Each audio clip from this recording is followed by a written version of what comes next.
जल्दी ध्यान रखना कि अल्काइल हैलाइड का मेथड ऑफ प्रिपरेशन जब आप डिस्कस कर रहे हैं तो आपको खुद भी पता चल रहा होगा कि क्लोराइड और ब्रोमाइड बनाना बेहद आसान है। क्लोराइड और ब्रोमाइड बनाना बेहद आसान है comparison to iodide and fluoride. तो यहाँ पे होता क्या है ना कि आप बहुत ही आसानी से Rx में x is equal to Cl और Br ले आते हैं। आपके पास बहुत सारा मेथड है जहां आप Cl और Br ले आते हैं।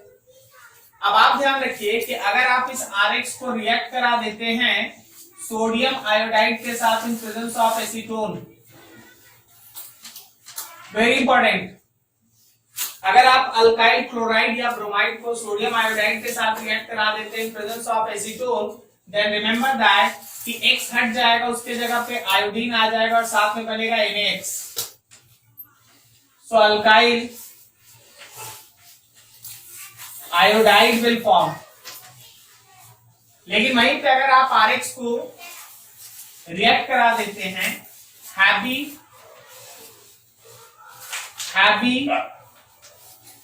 मेटल फ्लोराइड्स के साथ, अगर आप Rx को हैवी मेटल फ्लोराइड्स के साथ रिएक्ट करा देते हैं जिसमें आप SbF5 ले सकते हैं, AgF ले सकते हैं, ठीक है ना, Ag2F2 ले सकते हैं, सब कुछ भी ले सकते हैं।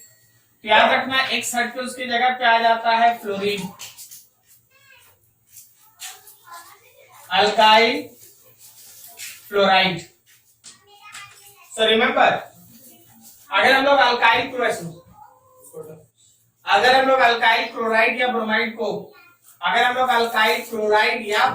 को रिएक्ट करा दें सोडियम आयोडाइड के साथ इन प्रेजेंस ऑफ एसीटोन तो अल्काइल आयोडाइड बनता है। उसी तरह अगर अल्काइल क्लोराइड या ब्रोमाइड को हम लोग रिएक्ट करा दें हैप्पी मेटल फ्लोराइड्स के साथ जिसमें एंटीनियम फ्लोराइड आएगा, सिल्वर फ्लोराइड आएगा, मर्क्यूरी फ्लोराइड आएगा, एक्सेट्रा लाइक दैट, ठीक है। तो वैसे case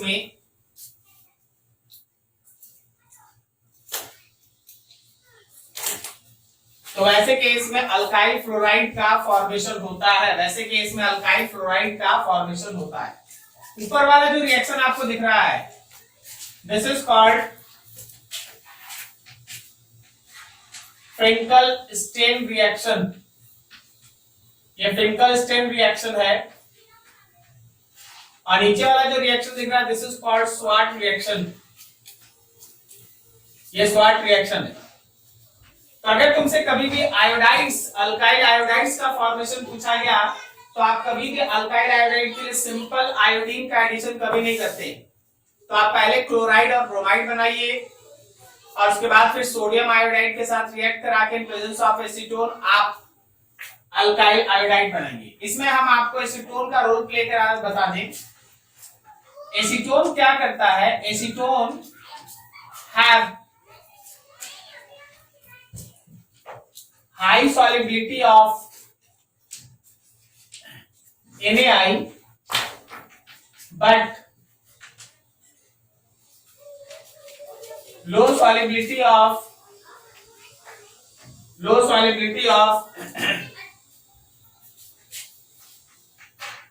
NaCl or NaBr. So formed NaCl or NaBr will be precipitated to move reaction forward,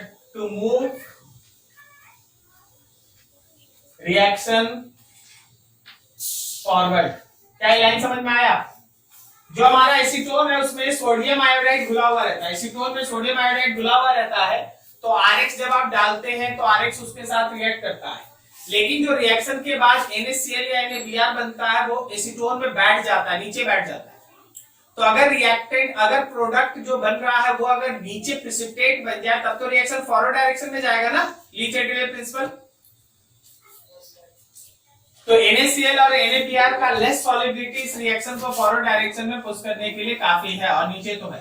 अब देखो जैसे तुम्हारे सामने क्वेश्चन क्या होगा, क्वेश्चन ऐसा है, how will you convert CH3 bond CH double bond CH2 या सिंगल बॉन्ड या 3 2 CH3 bond CH2 bond CH2 के साथ I। बताओ कोई कैसे तुम इसको कन्वर्सन में ला सकता है, कैसे इसको कन्वर्ट कर सकता है?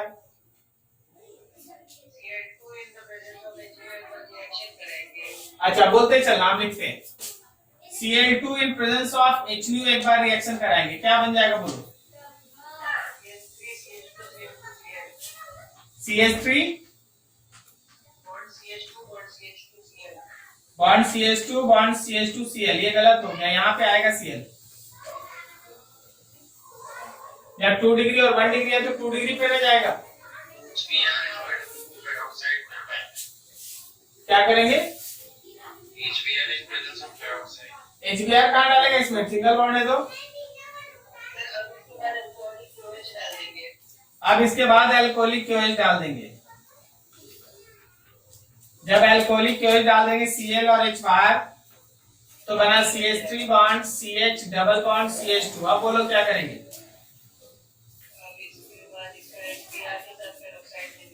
हाँ, अब HBr और पेरोक्साइड डालेंगे। जब HBr और पेरोक्साइड डालेंगे तो बनेगा CH3 bond CH2 bond CH2 के साथ Br और फिर इसको रिएक्ट कराएंगे सोडियम आयोडाइड के साथ in presence of acetone. Is this clear? Note करो इसको फटाफट।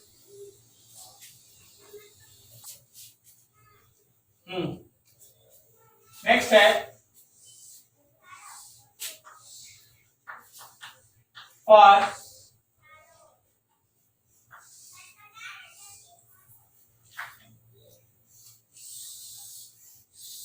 देखो नंबर तो हमको याद नहीं है, वो आपको कर लीजिएगा, ठीक है।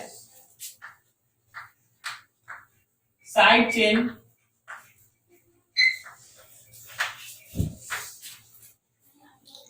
Halogenation of aromatic hydrocarbon, side chain halogenation of aromatic hydrocarbon, ठीक है। जरा बात करना, यह तुम्हारे सामने एरोमेटिक हाइड्रोकार्बन। अच्छा, अगर हम इसके साइड चेन में हैलोजन डालना चाहें तो आपके पास बहुत सारा मेथड है। आप इसको Cl2 डाल दीजिए इन प्रेजेंस ऑफ HNu। जब आप Cl2 HNu डालेंगे तो साइड चेन का हैलोजिनेशन होगा और तुम्हारे सामने बनके तैयार होगा ये CH2Cl। इवन अगर आप इसके जगह पे Br2 और हीट लिखते हैं तो भी आप रख लीजिए कि साइड चेन का ही हैलोजिनेशन होता है, बनेगा CH2Br। अगर आप इसके जगह पे NBS रख ले, आपको याद है NBS? हाँ, अलाइन H और बेंजाइलिक, तो बेंजाइलिक ही है तो भी याद रखना कि साइड चेन पे हैलोजिनेशन होता है। अब थोड़ा साइड चेन में कभी कभी चेन का लेंथ भी अलग अलग होता है। देखो जैसे मान लो अगर तुम्हारे साथ हम लिखते हैं कि CH2 है भाई CH3 है, तो जब आप इसका साइड चेन का हैलोजिनेशन करेंगे ना, मान लीजिए Cl2HNu डालते हैं तो याद रखिए कि क्लोरीन इस पे आएगा बेंजाइलिक पोजीशन पे। बेंजाइलिक वाला रेडिकल ज्यादा स्टेबल होता है इसलिए क्लोरीन वहीं आएगा, बनेगा CH3 और यहाँ पे आएगा Cl। ओके, ठीक है। तो साइड चेन हैलोजिनेशन आप बनाते हैं। नेक्स्ट है इंपॉर्टेंट एक नेमिंग रिएक्शन, नाम है सैंडमेयर रिएक्शन।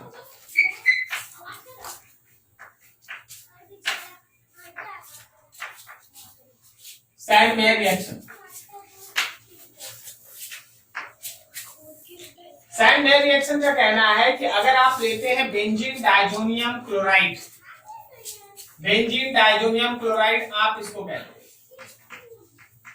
हैं N2 प्लस Cl माइनस, इसको कहते हैं बेंजीन डाइजोनियम क्लोराइड।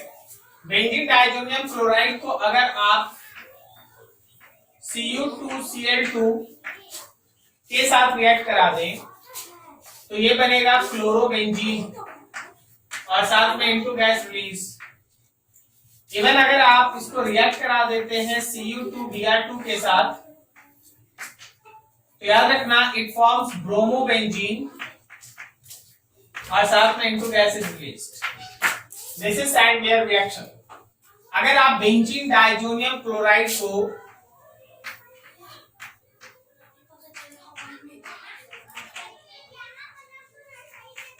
अगर आप बेंजीन डाइजोनियम क्लोराइड और कभी कभी बेंजीन डाइजोनियम सॉल्ट भी लिखा रहता है, कभी कभी बेंजीन डाइजोनियम सॉल्ट भी लिखा रहता है। अगर आप बेंजीन डाइजोनियम क्लोराइड को Cu2Cl2 से रिएक्ट करा दें या Cu2Br2 से रिएक्ट करा दें तो क्लोरोबेंजीन या ब्रोमोबेंजीन का फॉर्मेशन होता है।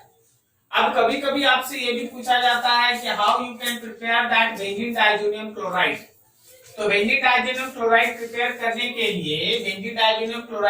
करने के लिए आपको लेना पड़ेगा एनिलीन। एनिलीन, इसको एनिलीन कहते हैं। एनिलीन, जब आप एनिलीन को रिएक्ट कराते हैं NaNO2 प्लस HCl के साथ at temperature about 273 to 278 Kelvin, 273 to 278 Kelvin, then remember that benzene diazonium chloride will form N2 plus and Cl minus. Benzene diazonium chloride का फॉर्मेशन होता है। तो सैंडवेयर रिएक्शन क्या बताता है, सुनना ध्यान से। जब भी हम लोग बेंजीन डाइजोनियम क्लोराइड को Cu2Cl2 या Cu2Br2 के साथ रिएक्ट कराते हैं तो कॉरस्पॉन्डिंगली क्लोरोबेंजीन और ब्रोमोबेंजीन का फॉर्मेशन होता है। बेंजीन डाइजोनियम क्लोराइड कैसे बनता है, जब आप एनिलीन को रिएक्ट कराते हैं NaNO2 के साथ में HCl at temperature about 273 Kelvin to 278 Kelvin, then benzene diazonium chloride will form। उस रिएक्शन को डाइएजोटाइजेशन कहते हैं। अभी आपको इसको नहीं पढ़ना, आपको बाद में पढ़ना है। ये रिएक्शन डाइएजोटाइजेशन कहलाता है। सैंडवेयर रिएक्शन ये है। तो क्लोरोबेंजीन और ब्रोमोबेंजीन आप सैंडवेयर रिएक्शन से बनाते हैं। अब जरा सुनिएगा ध्यान से, इसमें हम दो और एरो, अगर आप इससे आयोडोबेंजीन बनाना चाहते हैं आयोडोबेंजीन, तो सिंपली इसको Ki के साथ हीट कीजिए। जब आप इसको Ki के साथ गर्म करते हैं, याद रखिएगा आयोडीन लग जाता है एंड इट फॉर्म्स आयोडोबेंजीन। तो सर फ्लोरोबेंजीन कैसे बनाते हैं? फ्लोरोबेंजीन एक स्टेप में नहीं बनता। फ्लोरोबेंजीन एक स्टेप में नहीं बनता, तो करना क्या पड़ता है, सबसे पहले इस बेंजीन डाइजोनियम क्लोराइड को रिएक्ट कराना पड़ता है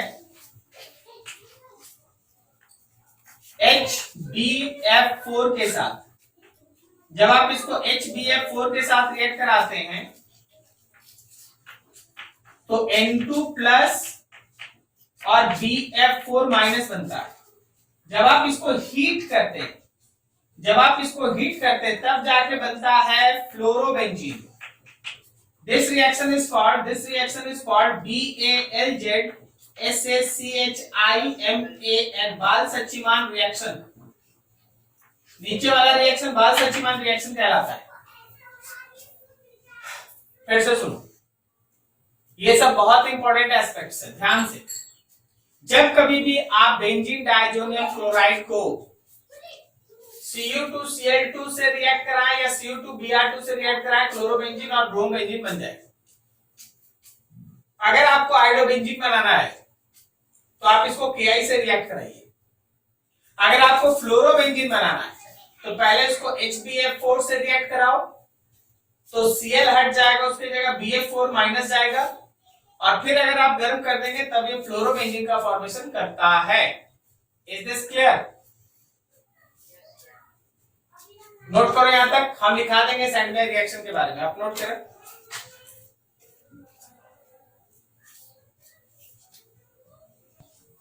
ब्रोमीन और आयोडीन अपने जगह चेंज कर लेना, आपने NaCl था क्लोरीन नहीं किया, वो रीजन क्या है? मतलब फिगर में इधर सर राइट साइड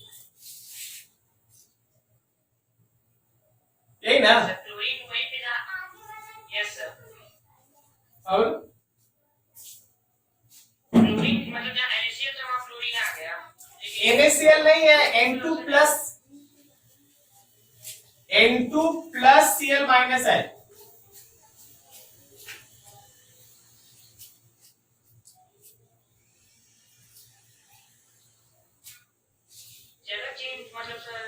ये जगह चेंज वाला बात नहीं है भाई, पूरा मैकेनिज्म है इसमें। यहाँ पे डाई जो ग्रुप है N2 एक खुद से डाई जो ग्रुप है, यहाँ पे नाइट्रोजन कैसे जुड़ा है हम तुमको दिखाते हैं। यहाँ पे N है, ट्रिपल बॉन्ड N है, इस नाइट्रोजन पे प्लस और इसके साथ Cl माइनस है। ये बॉन्ड यहाँ से टूट के ये N2 को लेके निकलता है, तो यहाँ पे जो हम लोगों का चार्ज आता है उसके ऊपर Cl का अटैक होता है, समझे। उस जगह का बात नहीं है। क्लोरीन और ब्रोमीन ये रिएक्शन फॉलो करता है, आयोडीन नहीं करता, फ्लोराइड नहीं करता, तो उसके लिए अलग से मेथड है।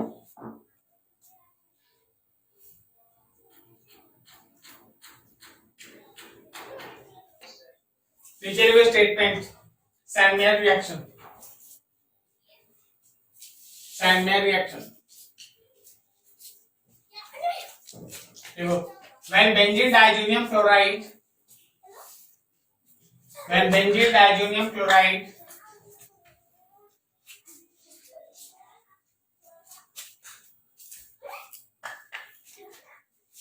react with Cu2Cl2 or Cu2Br2, when benzene diazonium chloride react with Cu2Cl2 or Cu2Br2, Cu2Cl2 or Cu2Br2,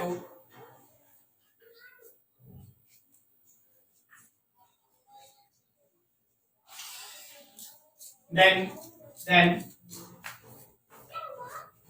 chlorobenzene or bromobenzene can form respectively. Chlorobenzene or bromobenzene can form respectively.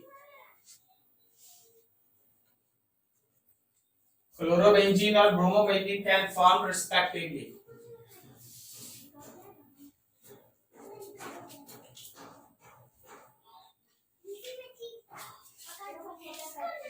उसी में लिखना, this is called Sandler reaction, full stop, उसी में लिखना। For this reaction, required benzene diazonium chloride. For this reaction, required benzene diazonium chloride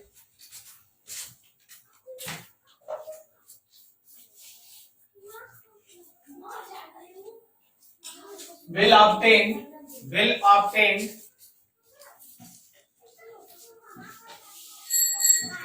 from aniline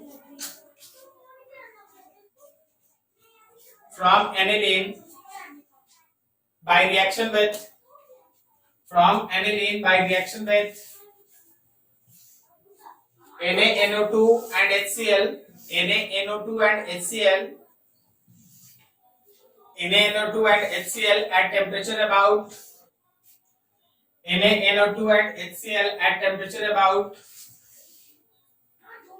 273 Kelvin to 278 Kelvin. At temperature about 273 Kelvin to 278 Kelvin.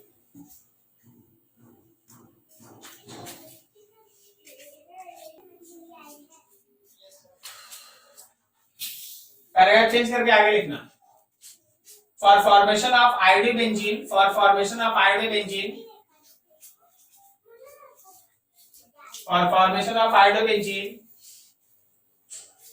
directly we can use Ki.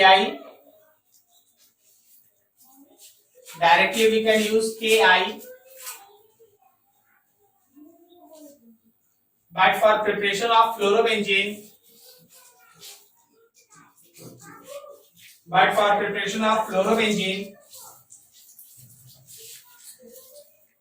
we have to go through Balt-Sachs-Schimann reaction.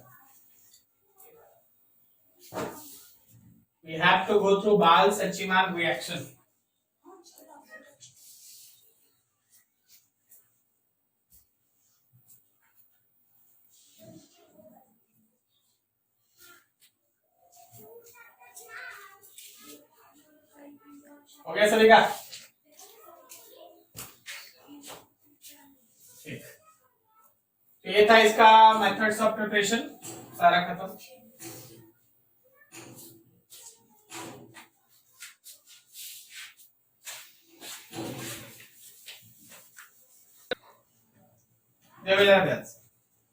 आगे हम लोग discuss कर लेते हैं इसका physical properties. आसान से है मेरे पास।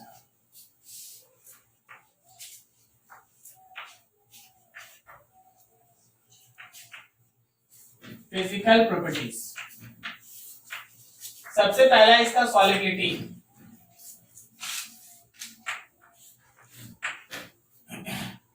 देखिए जब भी आप अल्काइल हैलाइड लेते हैं ना, X होता है नेगेटिव और अल्काइल ग्रुप होता है positive, so it is polar by nature, polar bonds है। तो due to polar bond alkyl halides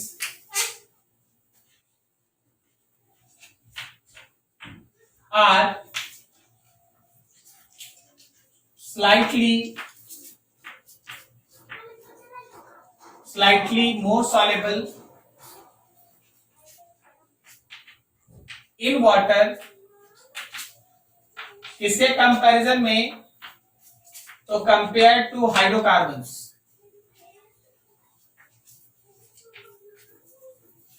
hydrocarbons के कंपैरिजन में इसका सॉलिबिलिटी ज्यादा होता है। हाइड्रोकार्बन में किसी भी तरह का पोल डेवलप नहीं था, इसलिए वाटर के साथ वो सॉल्युबल नहीं था, लेकिन अल्काइल हैलाइड्स के अंदर ना पोल्स डेवलप है।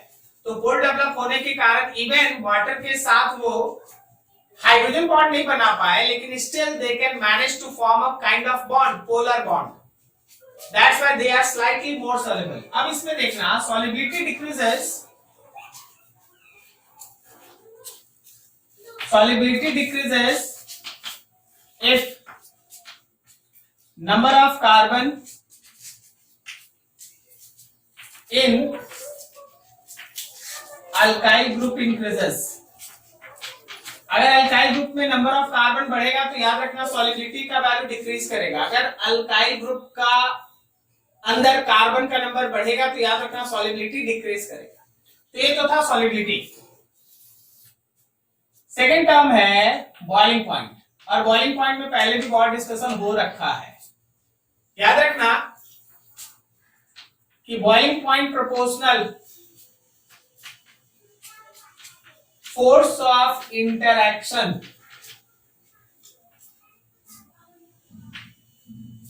आपको याद है boiling point is also proportional with molar mass. अच्छा, अगर मोलर मास सेम रहा तो boiling point proportional with 1 branching ना। अगर ब्रांचिंग इंक्रीज करा तो बॉइलिंग पॉइंट घटता है ना। तो चलो जी जरा देख के बताओ, एग्जांपल लो और सोच के बताओ। अगर हम लोगों के पास CH3Cl है, CH3Br है और CH3I है, किसका बॉइलिंग पॉइंट ज्यादा? बॉइलिंग पॉइंट इंक्रीज है, सही है। अगला एग्जांपल दो, एकदम छोटा छोटा, ये सब आप पहले से कर रखे हैं। यहां पे मान लो Cl है, यहां पे Cl है और फिर यहां भी Cl है। बताओ लेफ्ट से राइट बॉइलिंग पॉइंट बढ़ रहा है या घट रहा है? बोलो बोलो। डिक्रीजेस। सब आइसोमर्स है, आइसोमर्स है तो जैसे जैसे ब्रांचिंग बढ़ेगा वैसे वैसे बॉइलिंग पॉइंट घटेगा। नोट करो इसको।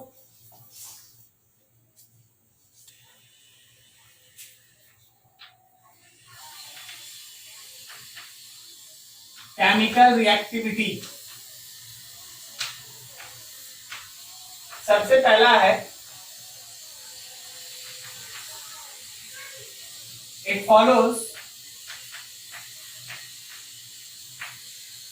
न्यूक्लियोफिलिक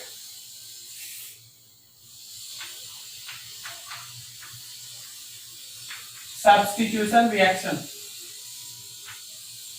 ये न्यूक्लियोफिलिक सब्स्टिट्यूशन रिएक्शन फॉलो करता है। इसमें क्या बोले, आपको कम से कम 2 दिन से ऊपर है ना न्यूक्लियोफिलिक, क्या बोला? आपको 2 दिन से ऊपर है ना न्यूक्लियोफिलिक सब्स्टिट्यूशन रिएक्शन पढ़ाया गया, सही है। तो चलो जरा देख लो, थोड़ा फटाफट कर लेते हैं इसको, ठीक है।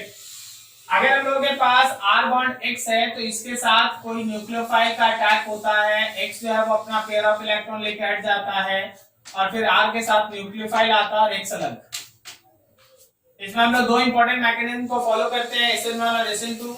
कब SN1 होता है, कब SN2 होता है, SN1 में क्या होता है, SN2 में क्या होता है, ये सब पहले ही डिस्कस हो चुका है। जब आप अपना बुक पलटिएगा तो आप देखिएगा कि 90% उसी का डिस्कशन है आपके बुक में, सही है। तो अब जरा देखिए यहाँ है क्या। यहाँ पे एक इंपॉर्टेंट चीज है, तुम्हारे बुक में भी एक इंपॉर्टेंट चीज है, वो है उसका चार्ट। ए बी करके है ना, पूरा न्यूक्लियोफाइल का चार्ट है। जरा गौर करना, अगर तुम्हारे पास न्यूक्लियोफाइल के जगह पे हम लोग रिएजेंट लिखते हैं, फिर उसका न्यूक्लियोफाइल, ऐसे पूरा एक चार्ट बना हुआ, वो चार्ट बहुत इंपॉर्टेंट है। रिएजेंट लेगा तुम, उससे जो न्यूक्लियोफाइल निकला उसको, और फिर जो प्रोडक्ट बना वो।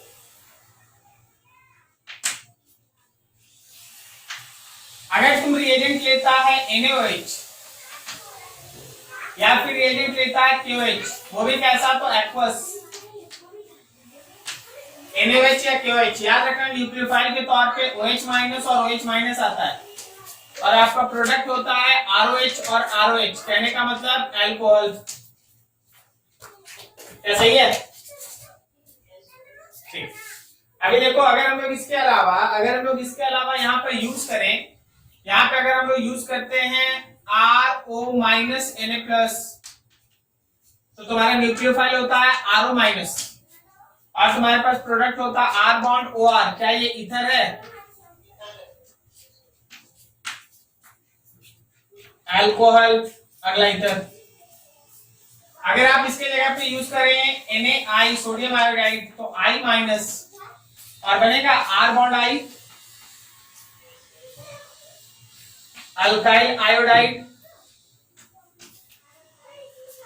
अगर आप इसके जगह पे NH3 यूज करते हैं, तो NH3 खुद ही न्यूक्लियोफाइल है और बनता है R बॉन्ड NH2,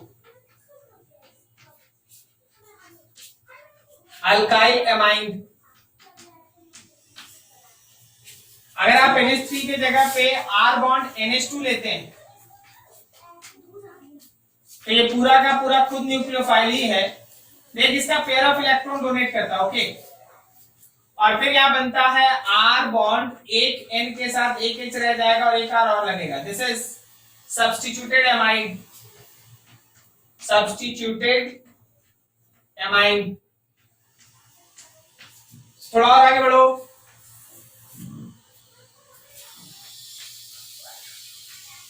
रिएजेंट है, उसका क्रॉसपॉन्डिंग न्यूक्लियोफाइल है, फिर उसे क्रॉसपॉन्डिंग जो प्रोडक्ट बना वो है। तो अगर आपका रिएजेंट है R बॉन्ड N, एक H रहेगा और एक R रहेगा, न्यूक्लियोफाइल में ये पूरा का पूरा आएगा, तो याद रखना प्रोडक्ट में बनेगा ये 3, ठीक है, सब्स्टिट्यूटेड है। अब इसके बाद एक बहुत इंपॉर्टेंट क्लास होता है KCN का और AgCN का। KCN और AgCN, KCN का न्यूक्लियोफाइल है CN, C पे माइनस, और प्रोडक्ट होता है R बॉन्ड CN। AgCN का न्यूक्लियोफाइल है NC, वैसे तो C पे ही माइनस होता है, लेकिन अटैक N करता है, यहाँ अटैक C करता है, तो R bond NC। Very important. क्यों होता है वो भी हम आपको एक्सप्लेन करेंगे, लेकिन KCN लेगा तो R बॉन्ड CN बनेगा, और AgCN लेगा तो R बॉन्ड NC बनेगा, इसको दिमाग में रखना। इसी तरह अगर आप KNO2 लेते हैं, तो न्यूक्लियोफाइल है NO2 और बनता है R बॉन्ड NO2, और अगर आप न्यूक्लियोफाइल यहां लेते हैं AgNO2, तो याद रखिए न्यूक्लियोफाइल है ONO और प्रोडक्ट बनता है R bond ONO। This is very very important section. KCN लेंगे तो CN आएगा, AgCN लेंगे तो NC आएगा, KNO2 लेंगे तो NO2 आएगा, AgNO2 लेंगे तो RONO आएगा, ठीक है।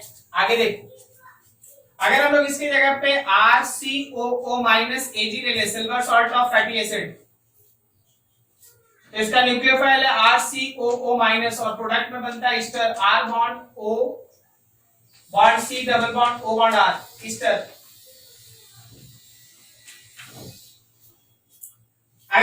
मिलेंगे lithium aluminium hydride, lithium aluminium hydride. याद रखिए न्यूक्लियोफाइल में H माइनस आएगा और X हट जाएगा, उसकी जगह H आ जाएगा, मतलब एल्केन। इतना रिएजेंट्स आपको याद रखना है, इतना रिएजेंट्स आपको याद रखना है। क्लियर? नोट करो इसको बढ़िया से। हो गया तो खाली नोट में छापा छापी ना हुआ। फर्स्ट केस में आप क्या किए आप बताइए, आप लिए थे C bond C double bond C, यही लिए थे ना। सबसे पहला स्टेप में आप क्या किए, HBr पेरोक्साइड, पहला स्टेप यही है। तब Br यहां चला जाएगा। अब एक बार Br वहां चला गया तो इन दोनों में से कोई एक ले लिया पहला आंसर, इसको ले लिया दूसरा आंसर, सही है, इसको ले लिया तीसरा आंसर और इसको ले लिया चौथा आंसर। बोलो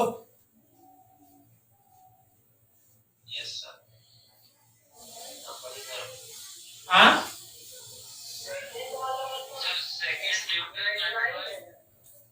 हाँ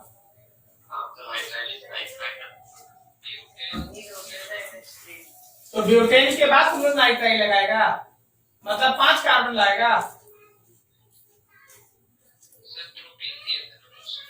आप प्रोपीन ही दिए थे तो ब्यूटेन नाइट्राइल के लिए C bond C bond C bond CN यही ना होगा,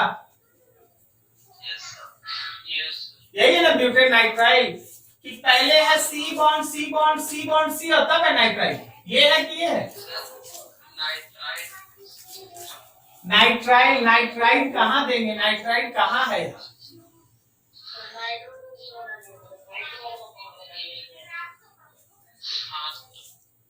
ठीक, तो CN आएगा। हाँ, किसी का कोई डाउट नहीं होना चाहिए, सही है ना। अब चलो जरा इनके क्या बोल रहा है, क्या हुआ? हाँ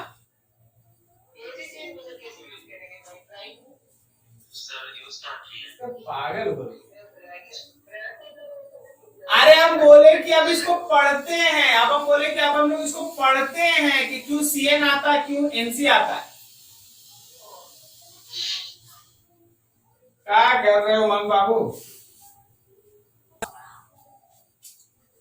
KCN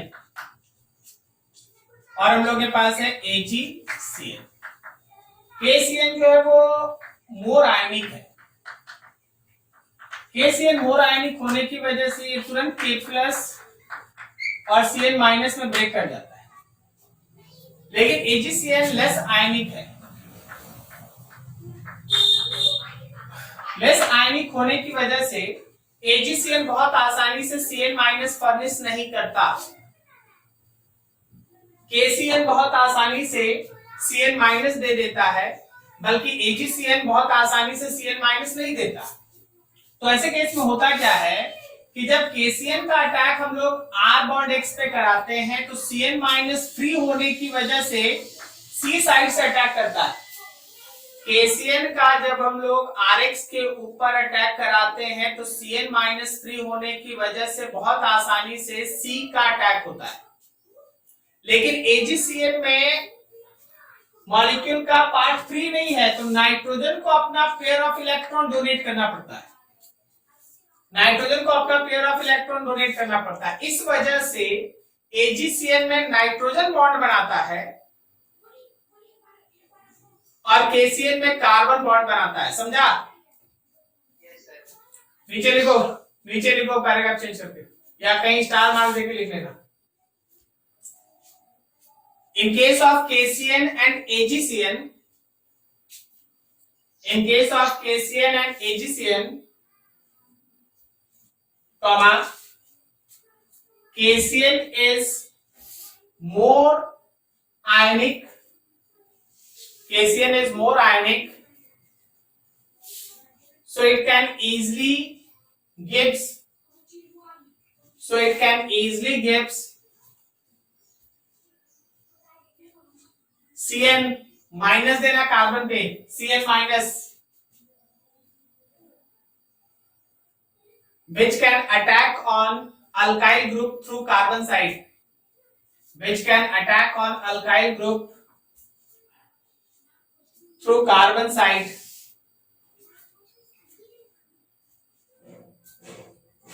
and alkyl nitrile R bond CN will form, and alkyl nitrile R bond CN will form. Alkyl nitrile R bond CN will form. But AgCN is less ionic. But AgCN is less ionic. So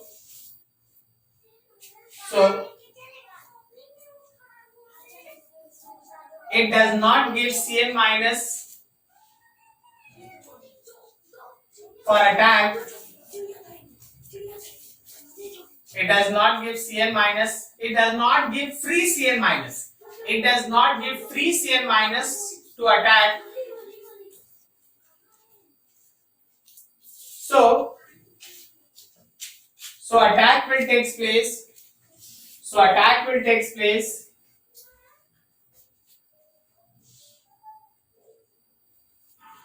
by lone pair of nitrogen. So attack will take place by lone pair of nitrogen.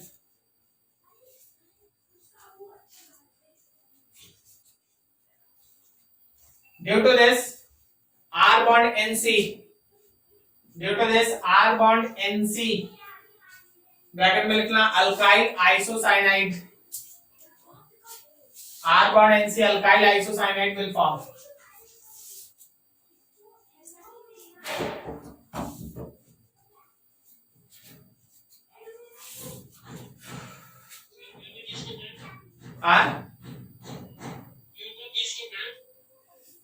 Due to this, alkyl isocyanide will form. Alkyl isocyanide will form.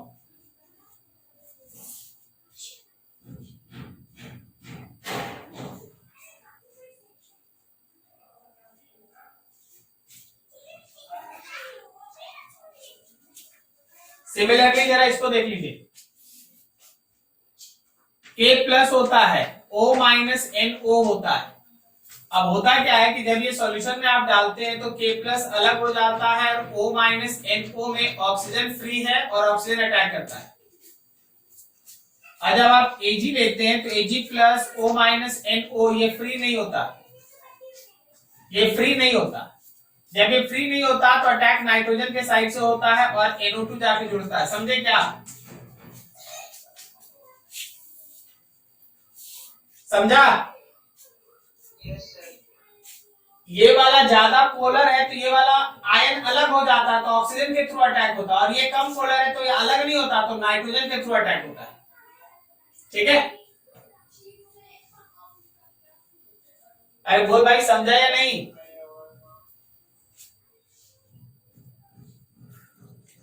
समझा या नहीं? Chart में क्या लिखा है? तो गलत लिखा दिए, गलत लिखा दिए. उसको ठीक कर दो, उसको ठीक कर दो, उसको ठीक कर लो. चार्ट में KNO2 में RONO आना चाहिए और AgNO2 में R बॉन्ड NO2 आना चाहिए. मैग्नीशियम क्रीम से यही फायदा होता है. ठीक है? उल्टा हो गया, लिख लो. क्या एक्सप्लेन कर लेगा ना खुद से? तो चलो बस.